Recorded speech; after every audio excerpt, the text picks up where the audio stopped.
Hello everyone and welcome back to our channel. Today with us, a friend of ours, a lawyer, Nick, a trusted lawyer, and we will be talking about Airbnbs. Yep, correct. Okay, so a very hot topic. Excited to discuss this topic with you. Yes. Thank you for having me. Oh, thank you for coming, man. I appreciate it. So tell us, what's going on with Airbnb? You hear so much about it. People, our clients, and they're coming. Oh, find me an Airbnb. I want to make so much money. I want to make millions of dollars overnight and stuff like that, right? So a lot of people don't understand that it's basically treated as a business, correct? Correct, yeah. So Airbnb can be tricky, and like you said, a lot of people are buying Airbnb properties because the ROI makes sense. 100%. People are not hitting the cap rates on long-term rentals these days, so everyone's kind of resorting to the short-term rentals because at the end of the day, you can charge quite a bit during the peak season, during the summers. Winters, it slows down, but you make enough income to actually compensate for all your expenses. But what people are not looking at is the legalities behind Airbnbs. So there's a couple of layers to that. One is that some cities are very strict when it comes to Airbnbs. So if you go to, for example, Niagara, there's designated zones where you can operate an Airbnb. Interesting, yeah. Toronto's changed their laws as well when it comes to Airbnbs. Normally it has to be your primary residence. You have to occupy it for a certain period of time. So a lot of realtors that are advising people to buy Airbnbs should be aware of these rules, because if you go into a region where you're getting an investment for your client, does that place allow for Airbnbs? So the most recent example I can give you is Prince Edward County. A lot of people are buying properties in Prince Edward County. Muskoka has become expensive now, Yes. so PEC is somewhat affordable. And you can get a beautiful piece of property, a beautiful piece of land with a nice cottage on it.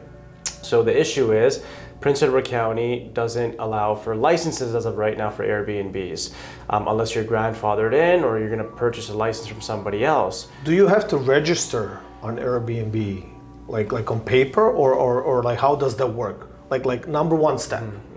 So let's say I go to a particular property, a building, and in the status, our last video we talked about the status, it says that Airbnb is allowed. Yeah. Right? Yeah, so some condos... So what's the next step? So some condos, you're saying for like condominium buildings? Yeah, well, let's say...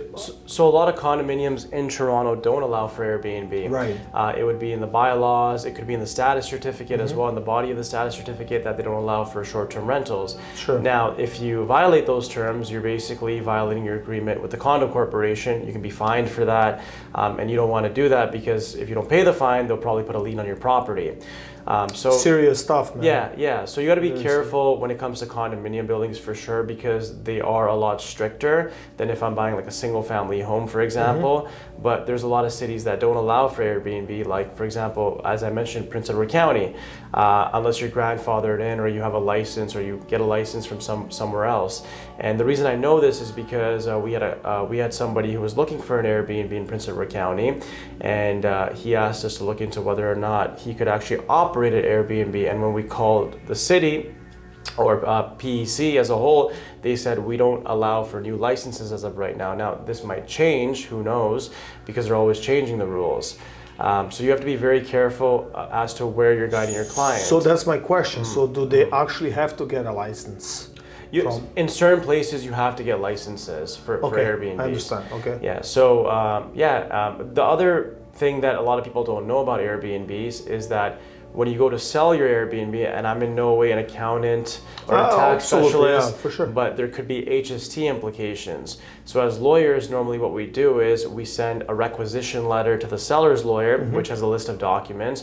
One document normally states that it wasn't used as a commercial business, it wasn't used as a property that would have HST implications, and we rely on that warranty from the seller. The seller's lawyer explains to their client and they sign.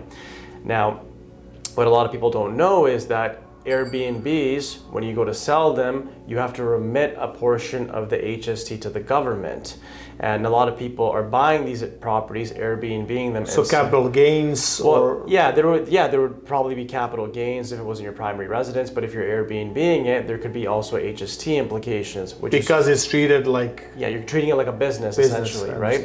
So that's something to also take into consideration, because I mean, 13% can be hefty for someone who's selling their property, despite the fact they might be making a profit. A big chunk of that profit's gone, right? 100%, and like I've seen, like obviously online and social media, like there are courses and programs how to run your Airbnb, how to stage it, how to do this, how to market it and stuff like that. So it has become a business within the business almost, right? Like it's like you cannot just fluke it and just like, I have an Airbnb and let's call it a date. Like I think that's what people were thinking in the beginning when all of this started, like a few years back, as far as I can remember.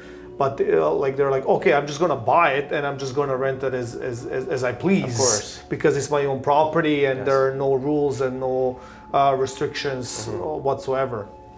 So it's changed since then for sure, because I know that then in some buildings, especially downtown, when that whole hype started, some of these buildings became like wrecked within months, because like there's so much turnover, like there are like so many people are walking through these hallways. It's high traffic, right? High traffic. They're treating it like an apartment building home, like a hotel, right?